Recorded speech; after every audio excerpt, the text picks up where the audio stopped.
हम हैं वीर के सुपरस्टार। हम हैं वीर के सुपरस्टार।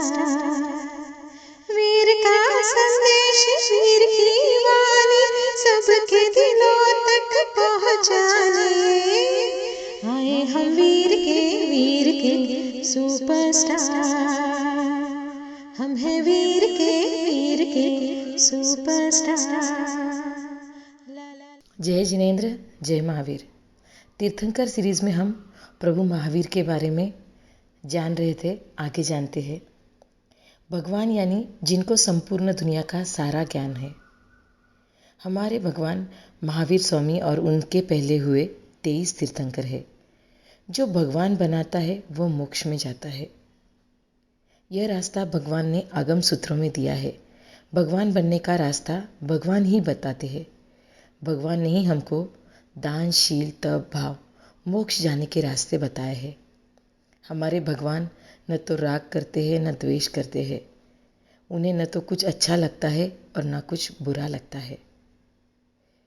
भगवान न तो किसी से प्रसन्न होकर उनको आशीर्वाद देते हैं और न किसी पे नाराज होकर उनको शाप देते हैं। तो हमें भी भगवान बनना है तो भगवान के जीवन चरित्र को समझना चाहिए, उससे सीख लेना चाहिए। नंदीवर्धन की प्रार्थना स्वीकृत करने के पश्चात गृहस्थ वेश में भी साधु जैसा सरल संयमी जीवन बिताते हुए 1 वर्ष की अवधि बीत चुकी। लोगों का दारिद्र्य दूर करने के लिए करोड़ों मुद्राओं का वार्षिक दान। दीक्षा के दिन से 1 वर्ष पूर्व प्रभु ने नित्य प्रातःकाल वार्षिक दान प्रारंभ कर दिया। दान देने का समय सूर्योदय से लेकर मध्याह्न समय तक था। यह दान बिना भेदभाव देते थे।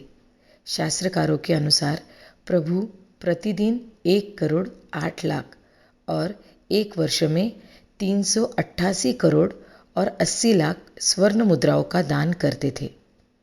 मार्गशीर्ष कृष्णा दशमी को तीसरे प्रहर में भगवान महावीर ज्ञातखंड उद्यान में 2 दिन के उपवास किए हुए अशोक वृक्ष के नीचे हजारों मनुष्य के समक्ष दीक्षा की प्रतिज्ञा के लिए खड़े हुए। समस्त वस्त्र अलंकार को त्याग करके स्वयं ही दोनों हाथों से पंचमुष्टि क्लोज करते हुए 4 मुष्टि से मस्तक और 1 मुष्टि से दाढ़ी मूछ के केश अपने हाथों से शीघ्र खींचकर दूर किए। उन केशों को इंद्र ने ग्रहण किया। तदंतर धीर गंभीर भाव से प्रतिज्ञा का उच्चारण करते हुए भगवान ने नमो सिद्धानम शब्द से सिद्धों को नमस्कार करके करेमी सामय्यम इस प्रतिज्ञा सूत्र का पाठ बोलकर यावत जीवन का सामायिक साधु मार्ग स्वीकृत किया।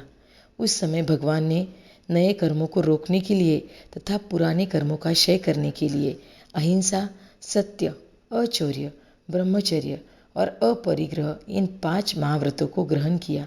इंद्र ने उनके बाएं कंधे पर देवदुष्य नामक बहुमूल्य वस्त्र को स्थापन किया। उसी समय भगवान को मन पर्याय नाम चतुर्थ ज्ञान प्राप्त हुआ। महासाधना के लिए भगवान का विहार तथा उपसर्ग। साधना के पथ में केवल गुलाब ही बिछाए हुए नहीं होते, कांटे भी होते हैं। साधक इन कांटों को दूर करके अथवा संभवपूर्वक सहन करके आगे बढ़ता है और कर्मक्षय करता हुआ सिद्धि के सोपान पर चढ़ता हुआ इष्ट सिद्धि के शिखर पर पहुंच जाता है। इनकी प्राप्ति के लिए उग्र तप और संयम धर्म की आराधना द्वारा अवरोधक कर्मों का क्षय करना पड़ता है। भगवान ने शीघ्र साधना प्रारंभ कर दी। एकाकी, वस्त्र विहीन शरीरी, निद्रा त्यागी, मौनी, प्राय अन्न जल रहित, उपवासी, सब प्राणियों के प्रति मैत्री, करुणा, दयाभाव रखते हुए सभी के आत्मकल्याण की भावना से पूर्ण कर्मक्षय के लिए विविध परिशयों को स्व इच्छा से सहन करते हुए प्राय खड़े खड़े ध्यानावस्था में समय यापन कर आत्मविशुद्धि पूर्वक आत्मा का ऊर्ध्वीकरण करते हुए सफलता के सोपान पर चढ़ने लगे।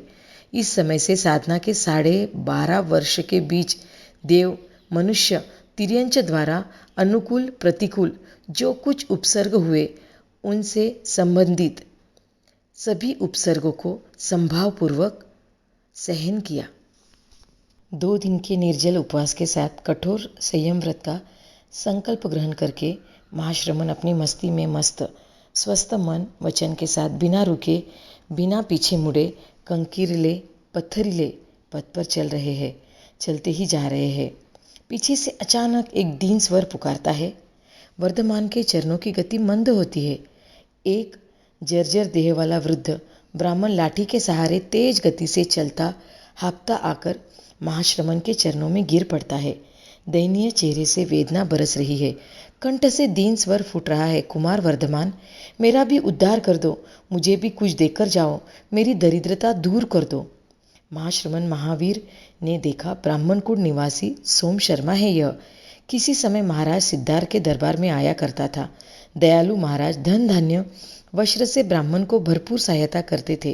तब सुखी था वह, किंतु महाराज के स्वर्गवास के पश्चात इसे कभी देखा नहीं।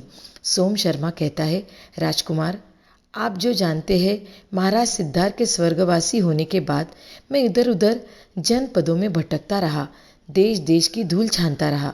2 वर्ष भटक भटक कर आज ही प्रातःकाल घर पर आया हूँ।